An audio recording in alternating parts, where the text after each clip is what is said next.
Hey guys, welcome back to the Pulling Curls podcast. Today on episode 231, we are busting induction myths. So let's untangle it.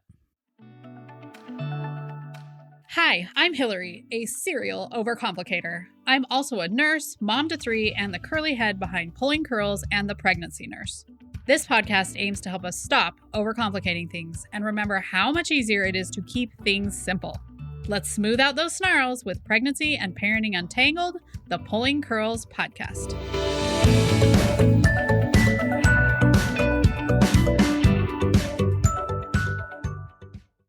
Big thanks to our sponsor today on the podcast, Inductions Made Easy. If you are being induced, you do not want to take a prenatal class, you don't have time for one, you think it's too expensive, come join me in Inductions Made Easy, where I go through what happens in an induction and what to expect as you go forth in yours. So come join me. You can find it in the show notes. Okay, so I got induced with my last daughter after crying for a full day. I was 12 days overdue. That's right. I said 12 days overdue. And I was so sad to be induced, which was completely useless, but that is a podcast for another day. Today, I want to tell you all the things that people say about an induction and if I found it to be true or not true in my case. So first off, everyone seems to say that induction is more painful. And inductions are painful. I'm not saying inductions aren't painful. So I had natural labor on my first. I had natural and augmented labor on my second. I honestly felt like the contractions were very similar. I was just way more bored, right? Because I was kind of stuck in the bed. I was on Pitocin because by the time I went into the hospital, I was already 5 centimeters. Just bored out of my mind, sitting in that bed watching TV. Should I have walked? Probably. Should I have gotten to the side of the bed and lunged? Maybe. But it was just more boring. And so finally I was like, I want an epidural. I'm so bored. I mean, it was hurting, like real bad menstrual cramps, but I don't know. Does an induction hurt more than I don't think so. And honestly, if you look in the Arrive trial, the ladies actually rate their pain very similar between an induction and natural labor. So take it for what you will. But for me, I didn't find the induction all that much more painful. Now, I will say that I had an epidural by the time my water got broke because I was so bored and I wanted to nap and it was keeping me from being asleep. So I do wonder if once I had my water broken, if it would be more painful. But honestly, by that point, you're in active labor.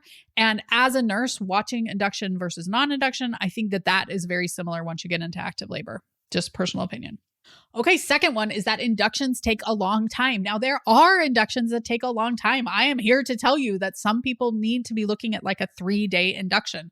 When you come in early because you have preeclampsia or baby's not growing well, things like that, it's a long induction because your cervix is not ready.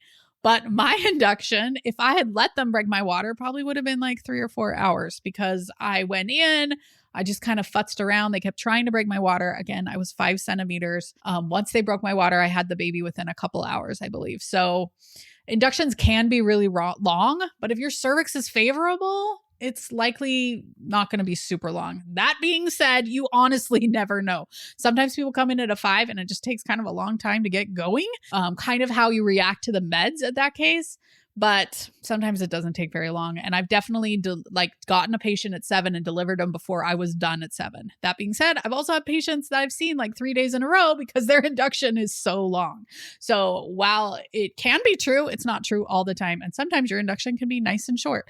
And I will have to say, I absolutely loved being able to drop my kids off at our friend's house who was watching them before we had the induction. That was really nice compared to natural labor, which I had experienced on the other two. So a mom of 2 boys who were kind of stressed out about how this was all going to go down, that part was pretty great. Okay, the final one is that doctors push inductions on you.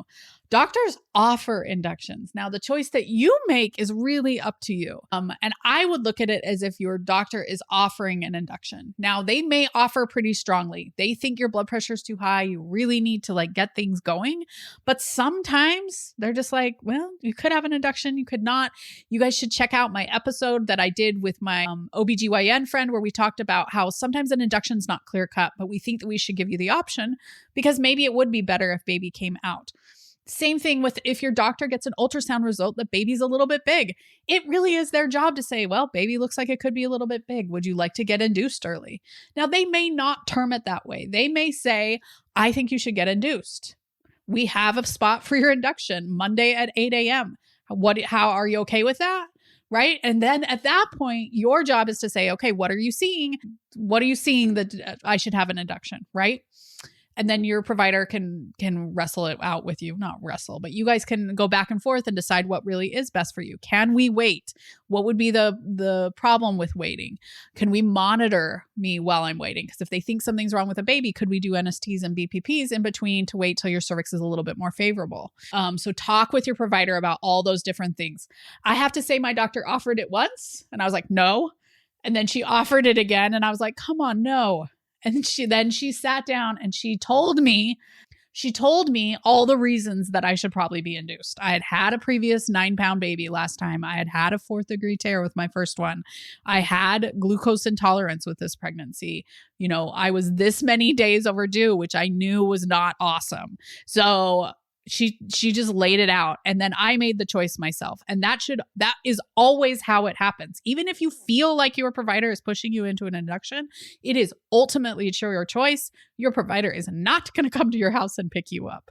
So remember, it is always your choice. Your doctor's just giving you the evidence that they see that maybe you want to be induced. Now, I know a lot of people feel like doctors are pushing 39-week inductions.